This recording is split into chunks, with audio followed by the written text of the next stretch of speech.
Este vídeo é feito por fã. Caso tenha condições e deseje apoiar o autor e a editora, para que continuem com a publicação da obra, considere comprar a Light Novel pelos meios oficiais.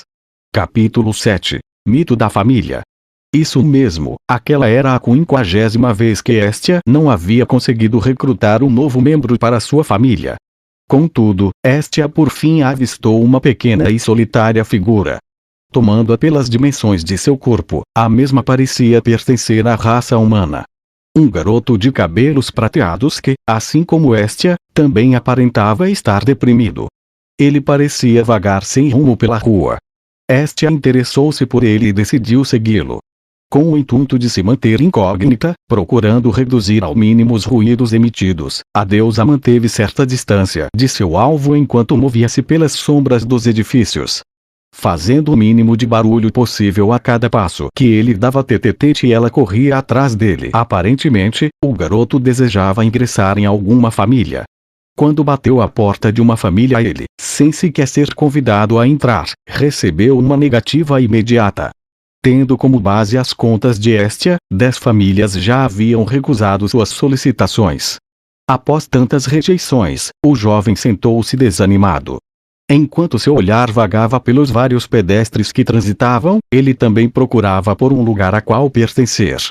Se continuar tão solitário, ele certamente morrerá, era o que Estia pensava ao observar aquele rosto pálido.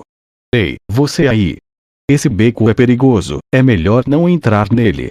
Para fazê-lo perceber sua presença, ela teve que lhe falar algo. O menino, que estava prestes a adentrar no dito beco, virou-se com um olhar surpreso e respondeu a Estia. Obrigado. Mas e você? Está sozinha em um lugar como este? Está perdida? Não é você quem possui o mesmo olhar de uma criança abandonada? O primeiro encontro dos dois não foi muito agradável. Aquele tipo de situação não era incomum, quase todos os que se encontravam com Estia pela primeira vez a tomavam por uma criança. Após descobrir a identidade de Estia, o menino desculpou-se inúmeras vezes enquanto exibia uma expressão surpresa estampada em seu rosto. Garoto! Então, você foi rejeitado por uma família após a outra? Se sim. Estia, de maneira indiferente, colocou-se ao lado do jovem a fim de capturar seu olhar deprimido. Sua aparência não despertava confiança, mas não parecia ser um problema que interferisse em sua personalidade. Pelo contrário, ele demonstrou grande afinidade moral. Através das palavras trocadas ficou claro que, de uma forma tranquila e positiva, aquele jovem ainda era uma criança. Na verdade, eu também não conseguira encontrar alguém que pudesse fazer parte de minha família. Que coincidência, não? Se possível, eu gostaria que um aventureiro a integrasse. Isto é, bem. Estia falou, com um tom de voz desesperado, sobre sua incapacidade de conseguir que um aventureiro ingressasse em sua família. O menino deu um pulo assim que a história entrou por seus ouvidos. Me aceite. Por favor, me aceite. Tem certeza disso? Mesmo que atualmente seja formada por apenas um membro, você realmente deseja fazer parte da minha família? Isso é perfeito, não há problema algum. Em vez disso, não haverá problema se permitir que alguém como eu participe. Não. Depois daquilo, tudo aconteceu de forma bastante rápida. A iniciação foi concluída e a família de Estia e Bel foi fundada. Tudo bem. Belkun, venha comigo. Realizarei a cerimônia de iniciação. Sim. Ambos se detêm ao se depararem com uma livraria em mau estado. Havia um velho humano no interior daquela loja. Ao avistar Estia, o velho que possuía uma barba branca e curta se aproximou. Estia-chan. Caso o assunto seja o meu ingresso à sua família, eu terei que recusar. Não é isso? Ojin-san, por favor, empreste-me a biblioteca do segundo andar.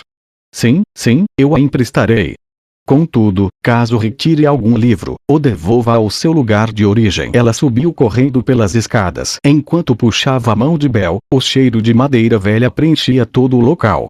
Estantes lotadas de livros ocupavam o andar, havia até mesmo uma pequena montanha de livros empilhados em frente a uma delas. Estia, que não possuía dinheiro para comprar um único livro, passava todo o seu tempo livre naquela biblioteca graças à boa vontade do proprietário. Bem, depois que se despir, sente-se aqui e me despir. Ah, basta a parte de cima. De agora em diante, você estará marcado com a minha graça. Sentindo-se imensamente feliz, Estia começou a marcar Bel com a graça dos deuses. Era sua intenção fazer daquela biblioteca o lugar onde concederia sua graça aos seus primeiros filhos. Isso havia sido decidido há muito tempo. Para um amante de livros como eu, este lugar será o ponto de partida perfeito. O começo de sua história se deu envolto por um número incontável de livros. Contudo, aquele não era um local apropriado para o seu crescimento. Belcom, você já se perguntou por que você deseja se tornar um aventureiro? Na verdade, desde criança, eu sempre desejei ter um encontro predestinado na dungeon do labirinto sagrado. Encontro. A outra pessoa seria uma mulher, certo? É essa a sua motivação. Não é uma coisa dessas. Ter um encontro é algo sublime, é um romance de homem. Mesmo o meu avô, aquele que me criou, dizia que Arém é o caminho. Isso é um grande equívoco daquele que o criou. Depois de um tempo, a graça dos deuses foi gravada. Em frente a Estia, vários caracteres de cor preta estavam gravados.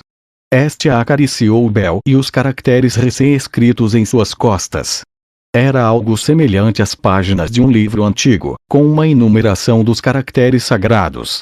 Era um livro chamado Status. Eu me pergunto, que tipo de caminho você irá trilhar? Pontos de experiência.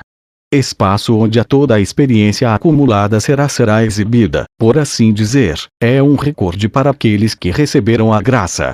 Os filhos permitirão que seu Deus avalie o que veem e ouvem. Ao fazer isto, as informações obtidas são gravadas em suas costas. Qualquer que seja o caminho que Bel escolha trilhar, Estia continuará a escrevê-la. Agora, Belcom, trabalharemos duro. A jornada de nossa família começa aqui. Sim. Uma luz dourada brilhou através da janela e iluminou o interior daquela sala empoeirada.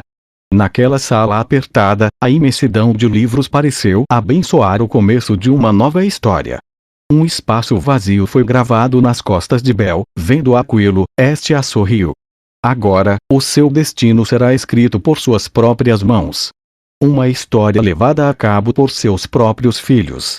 No passado, histórias escritas por aventureiros eram comuns. Era isso que os deuses vigiavam, uma história sobre as façanhas de um herói. A caminhada do garoto e os registros da deusa. A história da família,